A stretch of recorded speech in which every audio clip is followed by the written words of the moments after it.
So we continue with yesterday's lecture. We talked about goal setting theory, in which we looked upon that how it is important to have aims and objectives, and how we need to set a set boundary for our future goals. उसी को हम आगे लेके चलेंगे. First, I'll show you, and I also told you to come up with SMART goals and SWOT analysis. Did you try and look at them? Okay, let's talk about it.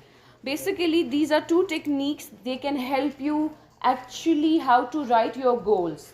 What measurements or parameters you can set for your goals writing.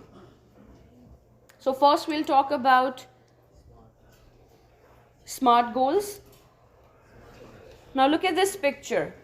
Is this the way you're supposed to have your goals? Putting people down and getting forward? No. You should actually elevate people with you. उनको साथ लेके चलना चाहिए. It is best to avoid standing directly between a competitive jerk and his goals. So, which simply means if somebody is ambitious enough, do not stand in between them. Jerk क्या होता है? Somebody who is it's a slang. इसके और भी बहुत सारे meanings हैं, लेकिन यहाँ पर it simply means somebody who is ambitious. Now, if we talk about SMART goals, S for specific, measurable, attainable, realistic, and timely, and of course tangible. So you can memorize these types of goals by looking at the first alphabet of each of these words, which makes an acronym of SMART. तो ये याद रखने के लिए आसान है. Now your goals should be specific, like Ismail has made it very clear कि specific goals जो होते हैं वो specific time, specific location, specific time period में करने होते हैं. वो short term goals में भी आते हैं और middle term goals में भी आते हैं. Measurable, some of the goals they are measurable and some of them are too vast to achieve.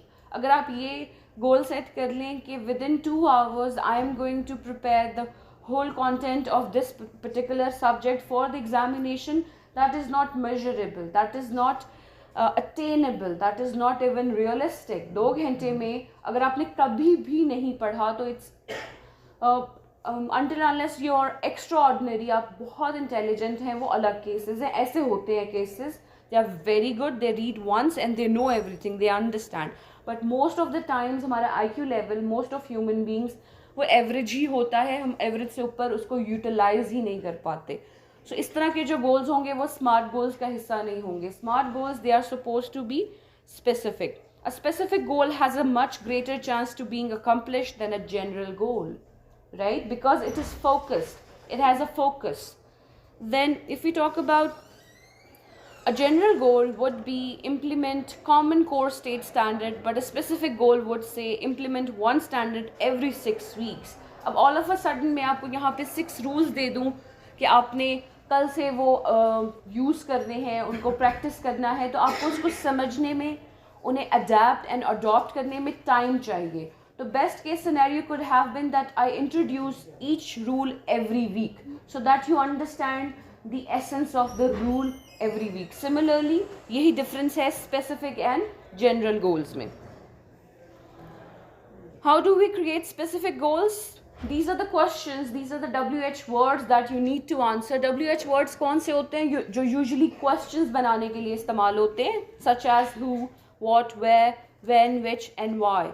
So what you are going to answer in your specific goals: who is involved, what do I want to accomplish, identify a location, where is always corresponding to a location, when is the time frame, then which is the requirements and constraints. You could have money constraints, or maybe you're not psychologically okay with the project that you need to carry forward. आपके ethical values के बीच में वो आ रहा है. बहुत सारे constraints होते हैं जो आपको कुछ करने से मना करते हैं, तो वो भी आपने identify करने हैं. Then why, specific reasons, purpose or benefits of accomplishing the goal. So this is how you create your specific goals, by answering these WH words. Then we have creating measurable goals. Establish concrete criteria for measuring progress towards the attainment of each goal you set. For example, I gave you one assignment, the very first assignment, in which you were supposed to make a planner for 1 day. So उसमें आपने यही चीज़ें लिखी ना जो attainable थी, जो achievable थी, जो measurable थी. आपने कुछ ऐसा नहीं लिखा जो एक दिन में नहीं हो सकता. राइट? तो वो आपने अपने गोल्स को उस तरह से सेट किया. When you measure your progress you stay on track. So वो जो असाइनमेंट थी वो एक प्रोग्रेस असाइनमेंट ही थी कि आपने प्रोग्रेस देखी कि मैं ये करूँगा, और eventually you are suppose to tell write in the notes कि अगर कुछ रह जाए तो उसको कैसे बेहतर बनाया जा सकता है. You stay on track, reach your target dates, and experience the exhilaration of achievement that spurs you on the continued effort required to reach your goal. So it keeps you motivated. If you have measurable goals और आप उन्हें attain भी कर लेते हैं तो आपका जो motivation level है वो maintained यानी retained रहता है. अगर you keep on failing on everything that you plan or you intend to do तो एक point पे आके you'll break. You will have wastages and breakages. The thing that we discussed yesterday. How do we create measurable goals? These are the questions that you answer that you can see on your screen. How much? How many? How will I know when it is accomplished? तो ये 3 questions हैं जो आप answer करेंगे. How much में budget हो सकता है, किस एक्सटेंट तक आपने इसको टाइम देना है, ठीक है.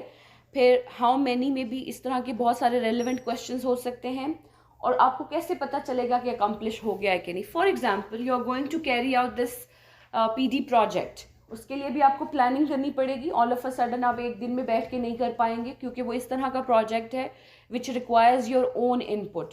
It is not something that you can take from internet. Copy paste हो ही नहीं सकता बिकॉज प्रोजेक्ट इस तरह का है जिसमें आपके पर्सनल लाइफ एक्सपीरियंसेस को ऐड करना है, राइट. तो उसके लिए आपको मेजरेबल गोल्स सेट करने पड़ेंगे कि बिकॉज आपने फैमिली को भी टाइम देना है, आपने ईद भी गुजारनी है, आपने मी टाइम भी देखना है, आपने TV भी देखना है, अपने अपने घर और गांव विलेज व्हाटसोएवर जहाँ जहाँ जाना है उस टाइम को भी मेजर करना है. और फिर पढ़ाई के लिए भी टाइम रखना है because right after these vacations you are going to have your midterm examination, right?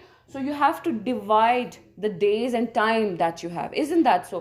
Most of you will not care because you have enough money to pay the extra fee for the failures, but some of you will definitely have a plan in place because they cannot put an extra effort or put extra money into it. But majority जो इस age group होता है वो इतना clear नहीं होता अपने goals को लेके, ना तो वो करना चाहता है ना उसे करने की ज़रूरत फील होती है, ठीक है. तो वो सारी चीज़ें डिपेंड करेंगे the way you think. If you think this is something important and it has to be done by this particular date then you will make a room for it. और अगर ये आपके लिए इम्पॉर्टेंट नहीं है तो on the day of submission you will come to me and you will tell me फलाने की डेथ हो गई थी, ईद में बिजी था, घर का काम था, मैम मुझे तो पता ही नहीं था, हार्ड कॉपी. ये सारे lame excuses you will bring it to me because you are not interested, because आपके लिए ये ज़रूरी नहीं है. वो उस पर डिपेंड करेगा कि आप मेजरेबल गोल्स अचीव कर पाएंगे या नहीं. Then creating attainable goals. When you identify goals that are most important to you, you begin to figure out ways you can make them come true. So if this PD project is important for you, then you will make a way for it. You will make a space for it. जैसे भी हो, रात को 2 बजे से 3 बजे तक 1 घंटा दें, हफ्ते में 1 घंटा दें, हो सकता है. लेकिन अगर आप वो देना ही नहीं चाहते वो अलग बात है. You develop the attitude, abilities, skills, and financial capacity to reach them. You begin seeing previously overlooked opportunities to bring yourself closer to the achievement of your goals. Sometimes when we try to attain something, some goals which are attainable, तो हमारे पास previous experiences होते हैं जो कि successful नहीं हुए होते. तो उससे हम help लेके वो सारी चीज़ों को eradicate कर सकते हैं. Eradicate means निकाल सकते हैं in order to achieve this particular goal. कि पिछली टाइम ये मेरे लिए इसने हेल्पफुल नहीं था ये स्टेप, तो I should take it out. So you can take those things out. This is how you attain your goal. Creating attainable goals. You can attain most of the goal you set when you plan your steps wisely and establish a time frame. So the most important thing again time frame है और steps है, strategies हैं कि आप कहाँ time निकालेंगे, किस तरह से उसको execute करेंगे. Goals that may have seemed far away, out of reach, eventually move closer and become attainable. Not because your goals shrink, but because you grow and expand to match them. जैसे अब मैं यहाँ से वहाँ तक जाना चाहती हूँ, वहाँ पे एक और इंसान खड़ा हुआ है, अब हमने करीब आना है. एक स्टेप मैं लूँगी, एक स्टेप वो लेगा, ऐसा ही. इसी तरह for example these are my goals. The moment I keep taking the steps, I'm reaching towards my goals. जितना करीब जाती जाऊंगी तो गोल्स मेरे करीब आते जाएंगे. That is how you achieve your goals. कि जितने भी हर्डल्स, जितने भी स्टेप्स हैं उनको आप पार करते जाएं. और अपने गोल्स तक पहुंच जाएं, तो वो अटेनेबल बन जाते हैं. जैसे PD project, again this is the project that you are suppose to do. सबसे पहला काम क्या होगा कि आज आपके पास टाइम है, बेशक you have to travel back to your home या व्हाट्सएवर, जहाँ भी आपने जाना है. बस में टाइम होता है, कार में टाइम होता है. ये रिकॉर्डिंग आपको अवेलेबल की गई है, आप इसे सुने, समझे. पहला स्टेप ये हो गया. जब समझ आ गई, जब आप एक दफ़ा बैठेंगे तो एटलीस्ट आप उसके पहले 2 चंक्स तो कर पाएंगे ना, क्योंकि आपके पास क्लैरिटी ऑफ थॉट होगी, आप करीब हो जाएंगे. जब आपके पास क्लैरिटी ऑफ थॉट होगी, आप स्टार्ट ले लोगे, इनिशिएटिव ले लोगे, तो इवेंचुअली आप मिडिल पार्ट पे भी पहुंच जाओगे, एनालिसिस भी कर लोगे, स्मार्ट गोल्स भी लिख दोगे, स्वॉट एनालिसिस भी लिख दोगे और कंक्लूजन पे भी पहुंच जाओगे. जब ये सारे स्टेप्स, मैं ये नहीं कह रही कि एक ही दिन में हो, 3 घंटे में हो, no, you can take days, you have many days to do it, right. तो आप रोज एटलीस्ट 30 मिनट्स या 40 मिनट्स इसको दें. आप दिन ब दिन हर 40 मिनट्स के बाद अपने गोल के करीब जाते जाएंगे और वो अटेनेबल हो जाएगा. अगर आप ये एक्सपेक्ट करते हैं कि डेडलाइन से एक रात पहले बैठ के मैं करूँगा तो शायद आप अटेन कर लें, there is a high possibility, कुछ बच्चे कर भी लेते हैं, लेकिन उसमें बहुत सारी कन्फ्यूजन्स, मिस्टेक्स और हर्डल्स एंड हैजर्ड्स हो सकते हैं, जो कि लेटर ऑन उनका कोई फ़ायदा नहीं होगा, उस एफर्ट का भी फ़ायदा नहीं होगा अगर स्कोर नहीं आएगा. You understand. तो you need to plan in order to attain your attainable goals. Then creating realistic goals.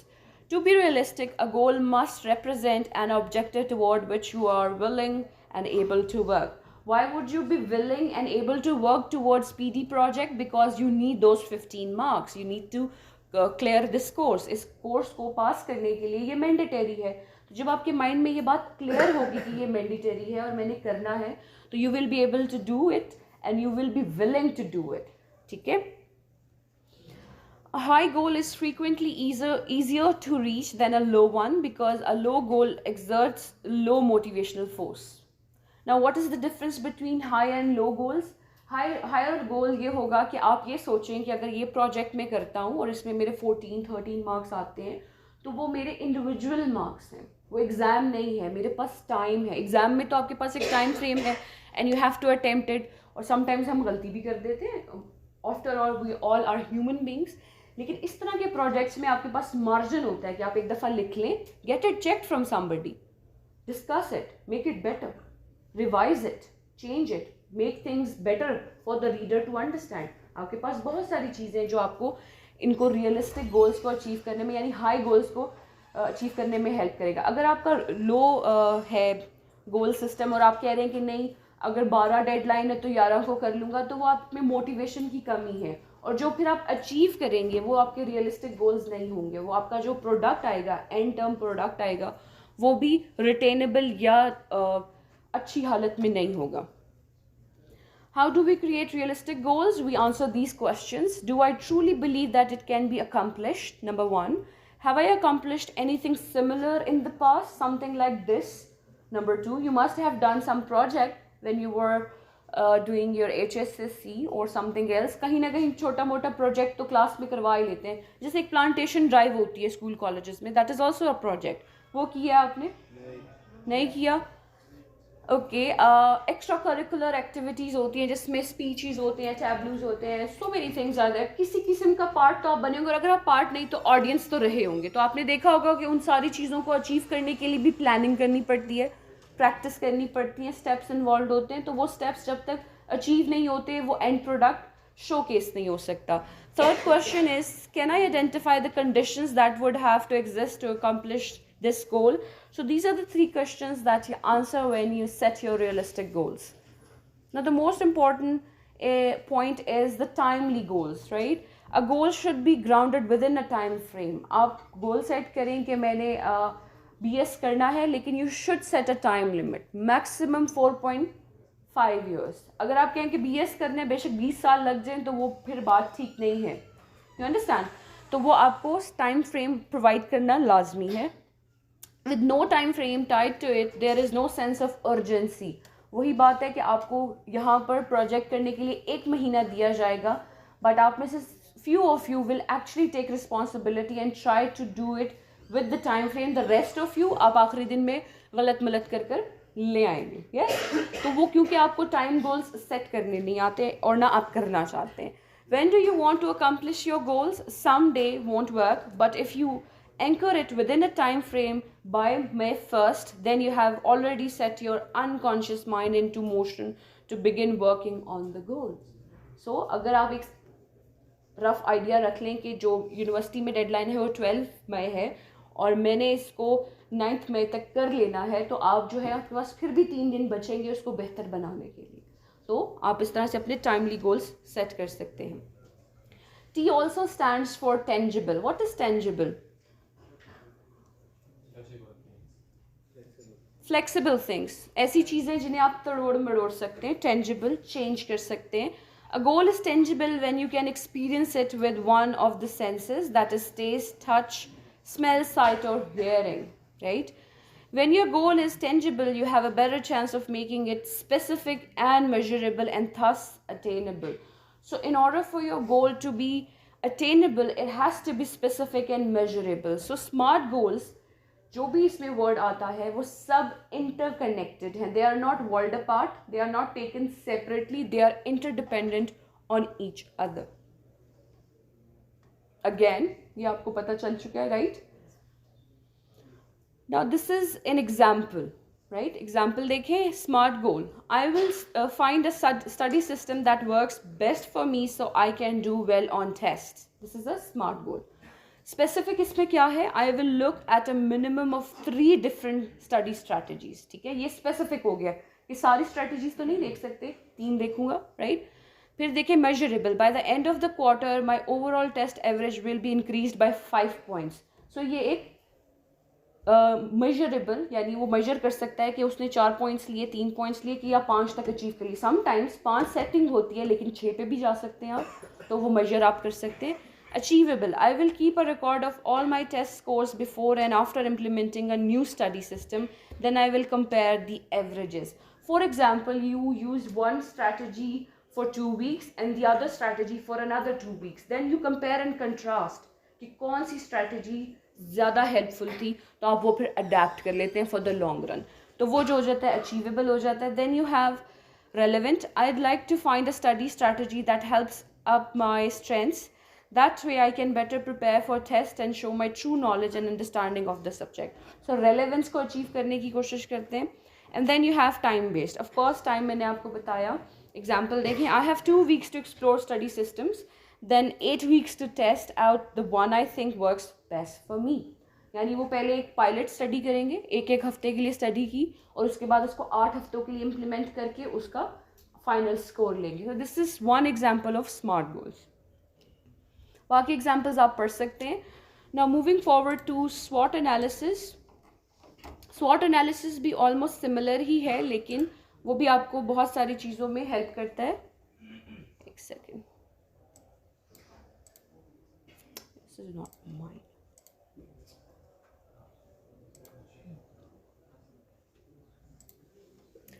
But talking about SWOT analysis, look at the WH words. Why, what, when, really, who, how. Now these are the questions that SMART goals also answers. Isn't that so? So there are similarities between these analyses. What do these analyses do? इन दोनों analysis measurement tools का आपको क्या फ़ायदा है कि जब भी आपने goals set करने हैं किसी भी चीज़ के लिए, बेशक personal हो, academic हो, professional हो, ये कुछ ऐसे सेट पैरामीटर्स हैं जो आपको हेल्प कर सकते हैं. Sometimes we find it hard to set parameters. हमें समझ नहीं आ रही होती कि हमने क्या लिखना है, किस हद तक लिखना है और क्या कुछ अचीव करना है. हम बहुत कुछ अचीव करना चाहते हैं, ठीक है. हमें बहुत बड़ा घर भी चाहिए, हमें रेंज रोवर भी चाहिए, हमें एक्जॉटिक एनिमल भी चाहिए, खूबसूरत बीवी, हैंडसम हस्बैंड भी चाहिए और लोगों में एक स्टैंडिंग भी चाहिए, सोशली एक्सेप्टेंस भी चाहिए, हमें गुड लुक्स भी चाहिए, हमें अच्छी सीरत भी, हमें क्या कुछ नहीं चाहिए. Isn't that so? तो उसको अचीव करने के लिए आप सब कुछ तो अचीव नहीं कर पाएंगे. That's not possible. So you chalk it out कि कौन सा वाला अचीवेबल है, क्या मैं कर सकता हूँ और क्या नहीं हो सकता, ठीक है. तो वो ये सारे क्वेश्चंस, ये strategy such as SWOT analysis and smart goals, they can help you in that regard. What is SWOT? Tool for auditing an organization and its environment, first stage of planning. So this technique has to do with planning, to be precise. Helps marketers to focus on key issues. Basically ये analysis marketing में, banking में, management में, इस तरह के fields में बहुत helpful होती हैं, जिनको डेस्क जॉब्स कहते हैं, ठीक है। डेटा ऑपरेटिंग सिस्टम्स पे जो लोग काम करते हैं उनको ये बहुत हेल्प करते हैं कि लेट्स से कि उन्होंने एक हफ्ते में 5000 स्टूडेंट्स का डेटा अपलोड करना है, तो उनको अब ऑफकोर्स एक दिन में तो नहीं हो पाएगा। इन माय केस मैं तो एक हफ्ते में भी नहीं शायद कर सकती, क्योंकि मैं इतनी फास्ट नहीं हूँ उस चीज़ में, आई am not good with digits. तो मुझे एक स्वॉट एनालिसिस या स्मार्ट गोल एनालिसिस करना पड़ेगा कि मैं कितना एक दिन में कर सकती हूँ विदाउट मेकिंग अ मिस्टेक। अगर मैं एक पूरा दिन बैठ के ये करना चाहूँ तो there is a high possibility कि मिस्टेक होंगी, क्योंकि आप एग्जॉस्ट हो जाएंगे ना एक पॉइंट पे आके, नंबर्स टाइप कर करके, नाम टाइप कर करके। There will be a lot of things that would hinder your productivity, यानी आपकी प्रोडक्टिविटी में वो बैरियर्स यानी ब्लॉक्स क्रिएट करेगा। यस, तो स्वॉट analysis stands for strengths, weaknesses, opportunities and threats. Strengths and weaknesses are internal factors, opportunities and threats are external factors. जैसे हमने मोटिवेशन में भी बात की कि इंटरनली मैस्लो कहता है ना कि इंसान एक अच्छा इंसान है, उसकी जो स्लेट है, उसका जो दिल है वो साफ है, एक्सपीरियंसेस आते हैं तो वो उस पर अपॉर्चुनिटीज एंड थ्रेट्स लिखते हैं। Isn't that so? Similarly, SWOT analysis में जो स्ट्रेंथ एंड वीकनेसेस है हमें पता होता है। वो कहते हैं ना कि हर इंसान को पता होता है वो कितने पानी में, या आपने कहीं सुना होगा। तो उसका मीनिंग यही होता है that the human beings they are very much aware of their limitations and the points they excel in. हमें पता होता है कि हम किस चीज़ में अच्छे हैं और किस चीज़ में अच्छे नहीं हैं, तो उन चीज़ों को अपने एडवांटेज में यूज़ करना आना चाहिए। तो स्वॉट analysis can help you with that. Now look at this picture that you can see on your screens.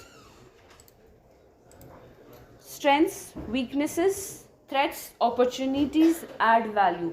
अगर आप इन एरोज को देखें तो वो आपको बता रहे हैं कि आप अपने वीकनेसेस को स्ट्रेंथ्स बनाएं और वैल्यू में ऐड करें, अपने थ्रेट्स को अपॉर्चुनिटीज में कन्वर्ट करें और वैल्यू में ऐड करें। एंड रिजल्ट तो हमारी वैल्यू होनी चाहिए ना, कि जितना मैक्सिमम हम प्रोडक्ट से हेल्प ले सकते हैं, बेनिफिट ले सकते हैं, वो हम लें। हम अपने वीकनेसेस को स्ट्रेंथ्स में कन्वर्ट कर सकते हैं, definitely. If you let the people know that you're annoyed by a certain action, reaction or facial expression, they will use it against you.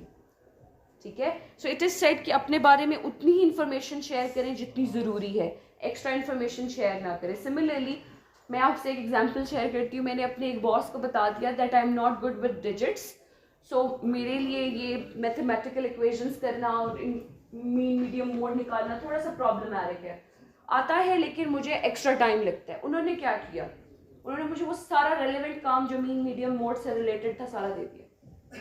I gave him my weakness, he used it as a threat because he knew that I wanted that opportunity to work for me, और उन्होंने मेरी strength बना दी। Now I can do it very well because I have to do it for 6 months।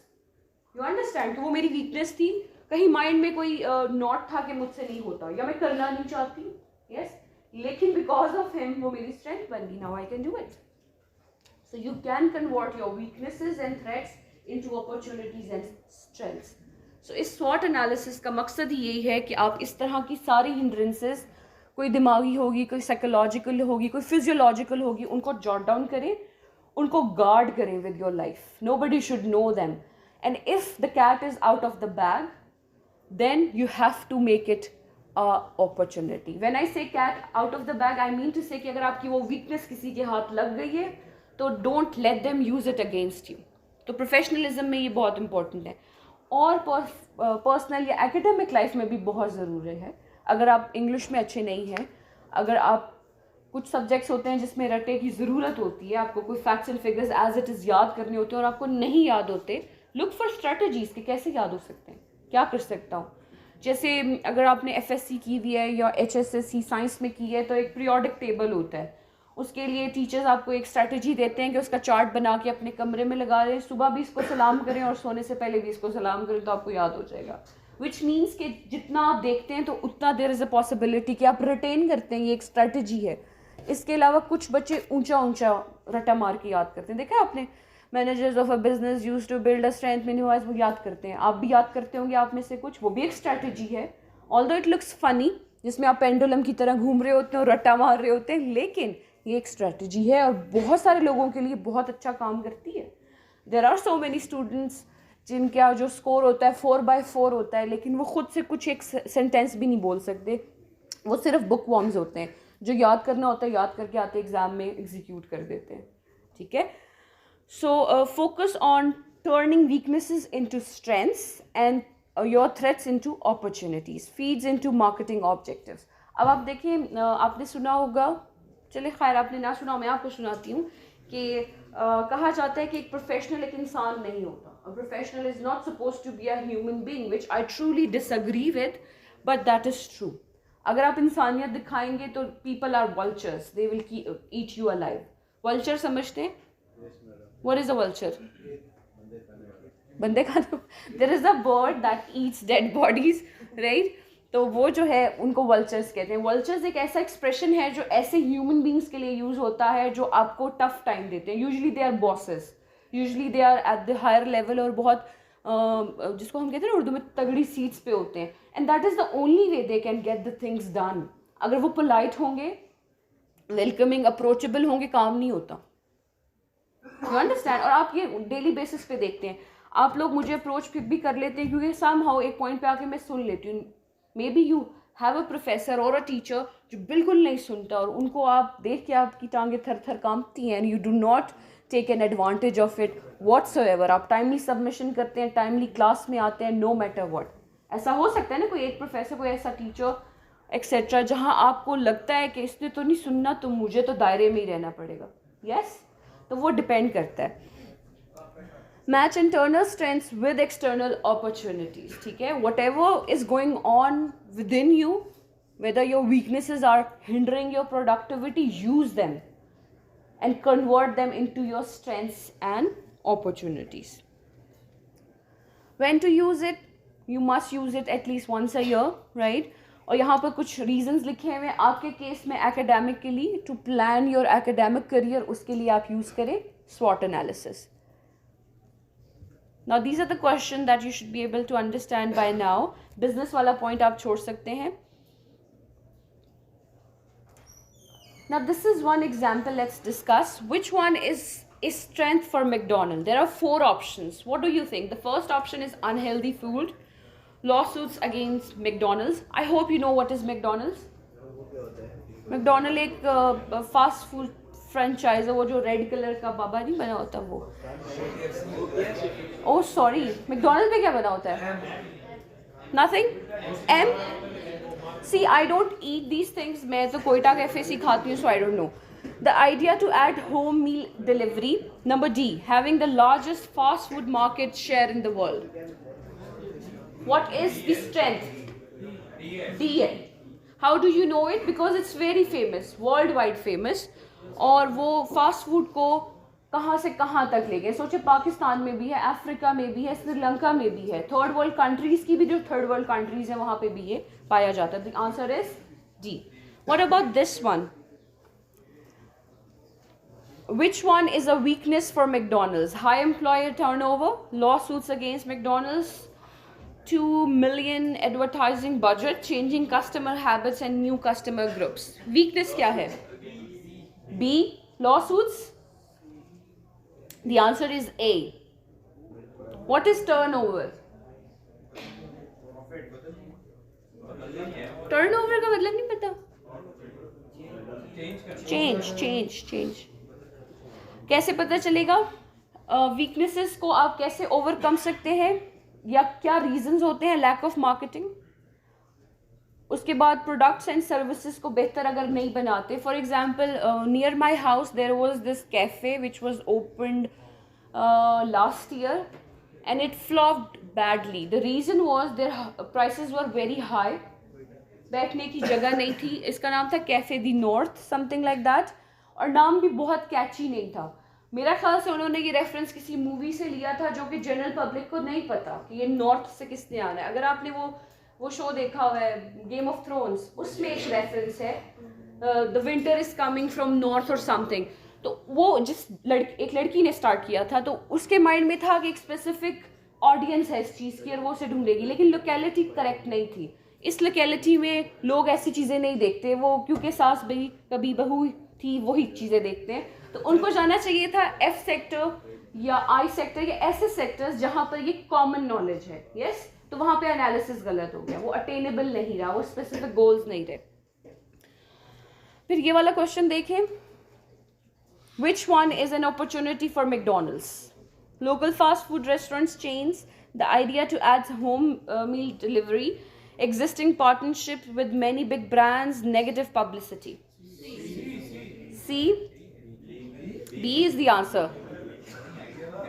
This could be an opportunity, although in Pakistan I think home delivery होती है, हो जाती है. वो जो हमारा थर्ड पार्टी कैरियर है, फूड पांडा और इस तरह चीता, ये ले आते हैं ना. अब तो इनकी खुद की अगर सर्विसेज ना भी हो तो इस तरह की जो थर्ड पार्टी सर्विसेज है वो ले आते हैं. Okay, what about the threat? Which one is a threat for McDonald's? N unhealthy food menu, brand recognition valued at 40 million, creating new menu items for changing customer habits and new customer groups, trend towards healthy eating.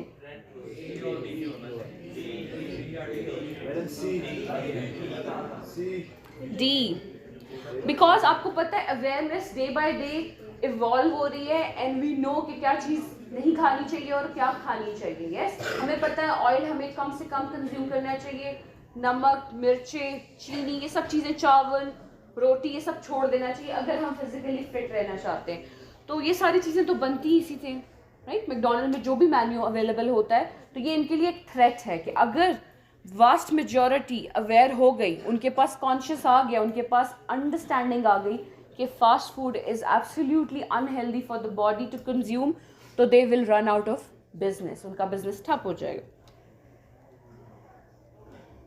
अब practice कैसे करनी है, ये स्वॉट analysis आप अपने project में लिखेंगे. अब मैं आपको बताती हूँ कि आपका प्रोजेक्ट की डिटेल्स क्या है. Pay attention please, I am not going to repeat them.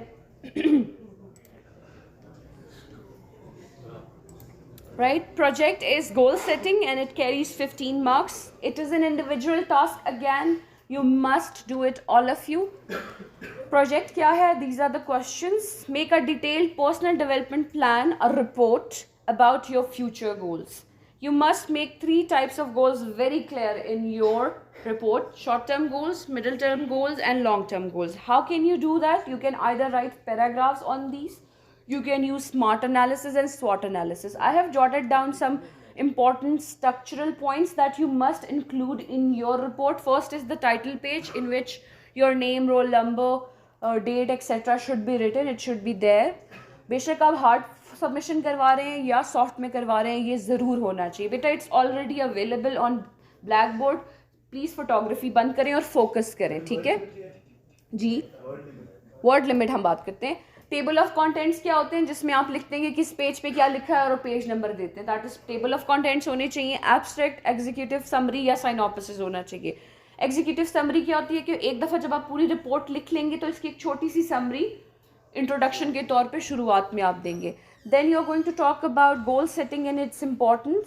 It should not be copy pasted. आपने कहीं से भी मटेरियल कॉपी पेस्ट नहीं करना. पढ़ें, ज़रूर पढ़ें, लेकिन अपनी लैंग्वेज में लिखें. बेशक ग्रामेटिकली गलत लिखें, लेकिन अपनी लैंग्वेज में लिखें. Second point should be your stance regarding goal setting. What do you understand by it? Do you think it is helpful? Do you think it will help you in the long term, short term or middle term? Do you need these? और अगर आप इसको किसी को suggest करना चाहें तो कैसे करेंगे? Must write in your own words and use references explaining its significance, relevance to your life in terms of short, middle and long term goals. References कहाँ से मिलेंगे? रेलेवेंट बुक्स से. जी बेटा. स्टैंस मतलब your point of view, your perspective, your idea, your understanding. Yes, तो आपने references कहाँ से लेने हैं? डिफरेंट बुक्स अवेलेबल हैं, वहाँ से कोई बंदा इसको एक्सप्लेन कर रहा होगा कि इन गोल्स का क्या फ़ायदा है, तो वहाँ से आप रेफरेंस लेके उसके पॉइंट को कोट करने के बाद अपना पॉइंट ऑफ व्यू शेयर कर सकते हैं. Next point should be explain with your own real life experiences regarding specific and challenging goals. इन दो specific types of goals को आपने अपनी लाइफ में प्लेस करके अपने चैलेंजिंग एंड स्पेसिफिक गोल्स के बारे में पैराग्राफ दर पैराग्राफ बात करेंगे. यानी 2 पैराग्राफ्स होने चाहिए. पहले आप रेफरेंस ऐड करेंगे अगर आप उससे अग्री करते हैं तो आप एग्रीमेंट में लिखेंगे, डिसअग्री करते हैं तो डिसअग्रीमेंट में लिखेंगे. That is your stance. Reference कैसे आता है? This is a common practice in academic writing कि आपने एक रेफरेंस दिया. फॉर एग्जाम्पल मैं एक रेफरेंस देती हूँ कि यासिर ने बोला that goal setting is the most important thing in getting something done academically, full stop. This is what Yasir has said. Then I can start my point of view by quoting Yasir 2010. Yasir ने ये 2010 में कहा था. फिर मैं अपना point of view लाती हूँ and I second that opinion because I have done this in the past and it has helped me and I am willing to do it in the future as well by doing this. This is how you give reference and then your own stance. Then you have mentioned theory of goal settings or any relevant theory by making its connection with your self-reflective report. The report is self-reflective. इसमें आप जो भी लिखेंगे वो इसी तरह बेशक references हों लेकिन आपका point of view हर जगह पाया जाना चाहिए. Then carry out a SMART analysis for your own self. Carry out a SWOT analysis for your own self. Then there should be a conclusion and then references. ये सारी चीज़ें आपकी report में होना मैंडेटरी है. इसके अलावा अगर आप कोई और सब हेडिंग ऐड करना चाहें, कुछ और ऐड करना चाहें, you can do that. Word limit की बात करें तो it has to be a report. ठीक है. और रिपोर्ट में यूजुअली रिपोर्ट्स जो होती हैं वो 2000 वर्ड्स तक जाती हैं लेकिन in your case I can give you a limit of 1500 words if you want. ठीक है. उससे कम भी हो सकते हैं लेकिन then achieve everything that you are writing. Correctly लिखें, टाइमली लिखें. तो आपकी जो वर्ड लिमिट है हम यहाँ ऐड कर देते हैं. हम कर लेते हैं 1200 से 1500. 1000 से कर लेते हैं. जो 1000 लिखेगा तो फिर अगर उसमें इंफॉर्मेशन कम हुई, वो जस्टिफाइबल ना हुआ तो do not come approach me कि इसमें कुछ नहीं है. I would really want to see कि आप 1500 से आगे जाएं. ठीक है. लेकिन अगर आप चाहते हैं तो हम इसको कर लेते हैं. वो तो बहुत ही बेस्ट हो जाएगा. एग्जाम्पल्स लोड करने से प्रॉब्लम ये होती है आप एज इट इज करके ले आते हैं and I will not do so. ये आपका फॉर्मेट है, आप इसी को फॉलो करेंगे. बस यही आइडिया है.